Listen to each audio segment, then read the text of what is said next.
اعوذ باللہ من الشیطان الرجیم بسم اللہ الرحمن الرحیم۔ معزز ناظرین السلام علیکم۔ جیسا کہ آپ جانتے ہیں کہ انجینئر محمد علی مرزا ایک جھوٹا اور منافق انسان ہے، اور اپنی منافقت اور اپنی یعنی کہ دجل کے حساب سے یعنی کہ آپ یہ دیکھیں کہ جو اس کے منہ میں آتا ہے وہ بولتا ہے، اور اسپیشلی جہاں صحابہ کی توہین ہو رہی ہو، نعوذ باللہ معاذ اللہ، وہ ضعیف حدیث بھی ہو تو اس کو بیان کرتا ہے، اور جہاں صحابہ کی شان بیان ہو رہی ہو وہاں صحیح حدیث کو بھی تروڑ مروڑ کر بیان کرتا ہے تاکہ صحابہ کی کہیں شان نہ مطلب واضح ہو جائے۔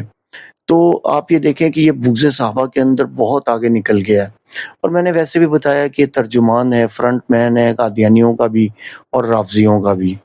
تو اس لیے الحمدللہ کافی عرصے سے میں کافی ساری ویڈیوز پوسٹ کر چکا ہوں جو کہ اس کے اسٹوڈنٹس جو اس سے جدا ہو کے بعد میں اس کی حقیقت بیان کرتے ہیں۔ تو آج میں اسی طرح کی ایک ویڈیو آپ کی خدمت میں لے کر حاضر ہوا ہوں، جس میں ایک اس کے پرانے اسٹوڈنٹ جو کہ اس کے ساتھ رہے، مبین ستی، انہوں نے باقاعدہ طور پہ صلح حسن کے حوالے سے، جو سند کے اوپر یہ مکر گیا اور اس کی سند بتانے سے یہ قاصر ہے، تو صلح حسن کے حوالے سے اس کا دوغلا پن باقاعدہ طور پہ تفصیل سے بتایا کہ یہ جو انجینئر محمد علی مرزا ہے یہ کس طریقے سے دجل سے کام لیتا ہے، اور پہلے یہ کیا کہتا تھا سند کے بارے میں اور بعد میں کیا کہتا ہے، اس انسان نے اس کو کیوں چھوڑا اور کیوں یعنی کہ آج جو ہے وہ اس کو چھوڑ کر اس کی اصلیت بتا رہا ہے۔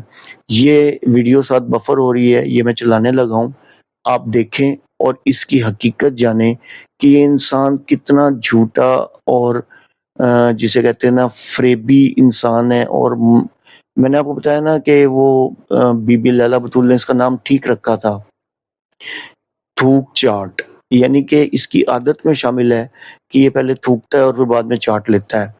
تو اس کے جو شاگرد ہے اس نے بھی سیم یہی اس کی ساری چیزیں بتائی ہیں۔ آپ یہ ویڈیو دیکھیں، انشاءاللہ آپ کو سب پکچر کلیئر ہو جائے گی۔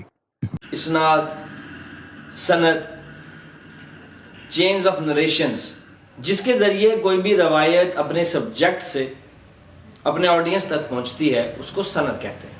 یعنی سرکار دو عالم صلی اللہ علیہ وآلہ وسلم کا قول امام بخاری رحمہ اللہ تعالیٰ کے تک کیسے پہنچا، وہ رجال، وہ لوگ کون تھے جن کے ذریعے یہ بات امام بخاری رحمہ اللہ کو معلوم ہوئی، اس کو سند یا اسناد اگر وہ جمع کا صیغہ ہو یا چین آف نریشن کہا جاتا ہے۔ اس کی بہت اہمیت رہی دین کے اندر، اور یہی وجہ ہے کہ جس بندے نے سند کے اوپر کام کیا حدیث میں، اس کے کام کو معتبر، بہتر اور اچھا سمجھا جانے لگا۔ یہ اصول حدیث کے اندر بہت سی ایولیوشنز ہوئے، اس نے اپنا بہت زیادہ ٹائم غربت کے اندر گزارا، لیکن اس کی اہمیت ہمیشہ سند رہی کہ سند کے بغیر کسی چیز کو قبول نہیں کیا جائے۔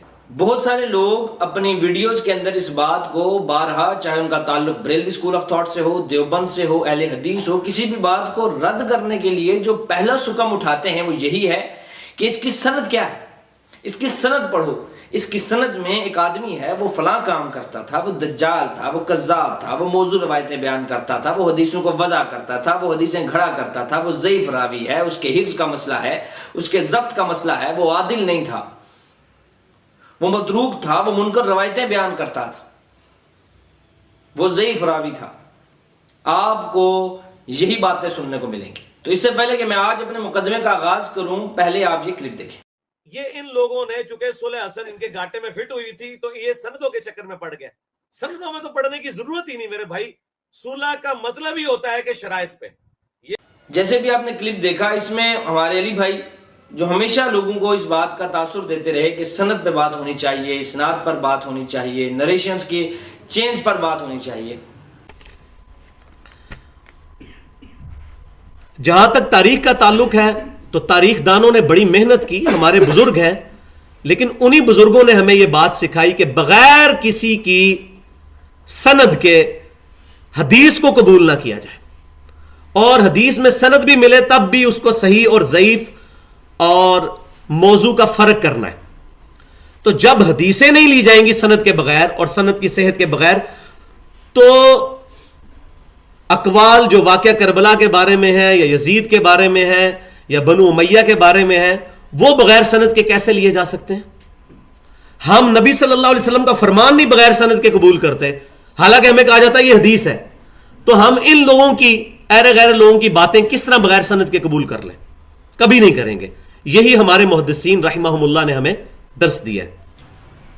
علی بھائی کے اسٹوڈنٹس ہمیں اکثر اس بات کا تانا مارتے ہیں کہ آپ اصول حدیث نہیں جانتے. بالکل سر، ہم تو طالب علم ہیں حدیث کے اور 100% کوئی بھی کچھ بھی نہیں جانتا، لیکن ہمارے دعوے نہیں ہیں. جو لوگ دعوے یہ کرتے ہوں کہ ہم بے سند بات کو قبول نہیں کریں گے، اور جب ان سے سورہ حسن کی سند کے بارے میں سوال کیا گیا تو انہوں نے اس طرح کا بیان دیا جس طرح کا بھی آپ نے کلپ میں دیکھا ہے. چونکہ سورہ حسن ان کے گھاٹے میں فٹ ہوئی تھی تو یہ سندوں کے چکر میں پڑ گئے. سندوں میں تو پڑھنے کی ضرورت ہی نہیں میرے بھائی. تو میں اس بات کو سمجھانے کے لیے کہ اسلام کے اندر، دین کے اندر سند کی کتنی اہمیت ہے، میں کچھ ائمہ کے اقوال آپ کے سامنے ڈسکس کیے دیتا. سب سے پہلے امام شافعی رحمہ اللہ تعالی فرماتے ہیں کہ جو شخص بغیر سند کے علم حاصل کرتا ہے، بغیر دلیل کے علم حاصل کرتا ہے، وہ ایسے ہے جیسے رات کو لکڑیاں اکٹھے کرنے والے کی طرح کہ وہ لکڑیوں کا گٹھا جمع کرتا ہے جس میں اژدہا ہوتا ہے، اسے معلوم نہیں ہوتا اور وہ اس کو ڈنگ مار دیتا. یعنی یہ کہ آپ اگر یہ نہیں دیکھیں گے کہ دین کس سے لیا جا رہا ہے، اس کی سند کیا ہے، سند صحیح ہے ضعیف ہے، اور صرف یہ کہہ کر کہ فلاں امام نے اپنی کتاب میں لکھا ہے اس کو آپ منوہین لوگوں میں پھیلانا شروع کر دیں گے تو اس سے یہ ہوگا کہ فتنے کا اژدہا آپ کو ڈنگ مار جائے گا اور آپ کو پتہ بھی نہیں چلے گا. یہ وہی علی بھائی ہیں جنہوں نے اپنے ریسرچ پیپر 5B کے اندر بڑا بڑا اور بولڈ لیٹرز کے اندر لکھا ہوا ہے کہ ہم تاریخی اور بے سند روایات کو رد کرتے ہیں، ہم قبول نہیں کرتے. اور آج جب اپنی ہی بات کا جواب نہیں ہے تو انہوں نے اس چیز پر پلٹی مارتے ہوئے کہا، انہوں نے کہا کہ سند کی ہمیں کوئی ضرورت نہیں ہے. تو امام شافعی کہتے ہیں کہ نہیں، ہمیں سند کی ضرورت ہے، سند کے بغیر کوئی چیز قابل قبول نہیں ہے. امام ابن سیرین تابعی رحمہ اللہ تعالی فرماتے ہیں کہ یہ حدیث دین ہے، لہٰذا تم دیکھو کہ کس سے دین لے رہے ہو، دیکھو کہ یہ بات کون کر رہا ہے، کیونکہ یہاں حلت و حرمت کا مسئلہ ہے، یہاں حلال و حرام کا مسئلہ ہے، یہاں لوگوں کے عقائد کا مسئلہ ہے، یہاں صحابہ کے بارے میں لوگوں کے دل میں نفاق اور بغض اور اناد پیدا کرنے کا مسئلہ ہے. یہ لوگوں کے دلوں میں پیدا کیا جا رہا ہے صرف بے سند روایات کو پڑھ کر.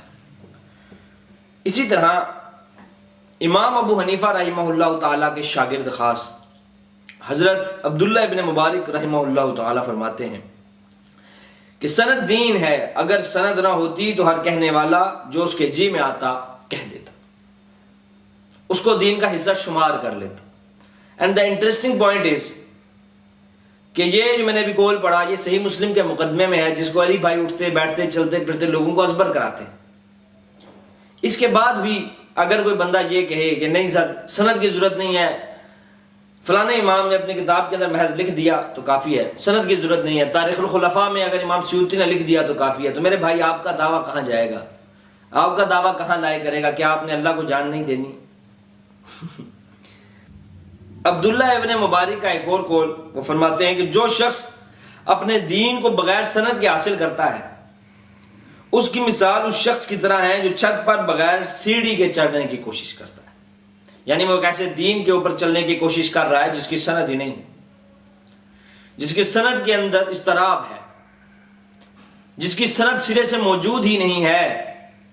یہاں تو میرے بھائیوں لوگ ضعیف اور مرسیل روایات کے اوپر مباحثہ کرتے ہیں کہ یہ حدیث کو لینا ہے کہ نہیں لینا ہے. آپ تو بے سند روایتیں لے کے چلنا شروع ہو. تو ائمہ محدثین شروع سے بے سند روایتوں کو رد کرتے ہیں، کذاب راویوں والی روایتوں کو الگ کرتے ہیں. کتاب الموضوعات محدثین کا ایک خاصا رہا کہ وہ اس کو لکھتے رہے تاکہ لوگوں کو پتہ لگے کہ بے سند اور گھڑی ہوئی جو روایتیں وہ موجود ہیں. ڈاکٹر محمد السلابی نے کتاب تحریر کی سیرت کے اوپر، اور اس کے اندر وہ ہمیشہ کچھ ایسی روایات لازمی لکھتے ہیں جو بے سند ہیں. اس کے اوپر لکھتے ہیں باطل احادیث، جھوٹی من گھڑت گھڑی ہوئی احادیث کا مجموعہ. کتاب الموضوعات ملا علی قاری کی موجود ہے، امام ابن الجوزی کی موجود ہے. وہ اسی وجہ سے کہ من گھڑت اور جھوٹی اور بے سند روایات کو الگ کیا جا سکے. تو حاصل کلام یہ ہے کہ آج کے دور میں یہ بات کہنا کہ اصول حدیث میں یا واقعات کو سمجھنے کے لیے ہمیں سند کی کوئی ضرورت نہیں ہے. یہ جھوٹ ہے, بکواس ہے, اور اس کا حقیقت سے دور دور تک کوئی لین دین نہیں ہے. اور اس طرح کی بات جس کے ساتھ سند موجود نہ ہو وہ کسی صورت بھی قابل قبول نہیں ہوگی, چاہے اسے کوئی بھی بیان کرتا. تو دعاؤں میں یاد رکھیے گا. انشاءاللہ اگلی نشست میں پھر ملیں گے. السلام علیکم ورحمۃ اللہ وبرکاتہ.